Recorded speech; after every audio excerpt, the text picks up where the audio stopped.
سلام و درود نیسارتان همدیاران عزیز.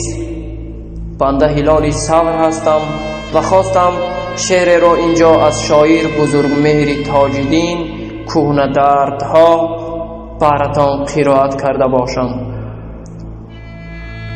در پایه چینار چون سایه چینار، در پایه چینار چون سایه چینار، مردی است موزه دوز برای 2-3 درم. مردی است موزه دوز برای 2-3 درم، گوید درون دل با پای پوش دختم بر کجا روند. در بازار شهر یک موسفیدی آمده از ده دوردست.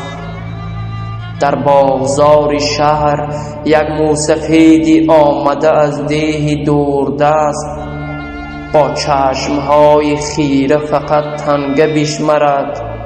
این شهریان و شهرنشینان یگان یگان به احترام تنگه به پیشش هوا دهند، اما به عوضش گویند با غرور بابی دعا بده.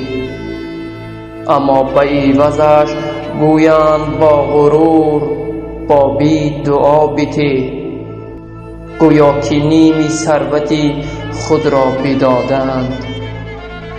دیروز یک نفر می گفت بی خیال، شاگرد سالهاست که به علم و دانش است، آموزگار را باید که حبس کرد. گویا ز جیب خویش ماهانه ورا داده است بر زیاد. مردی مسافر چون از بهار سبز تا تیر ماه زرد پول جمع می کند، لیکن بسنده نیست.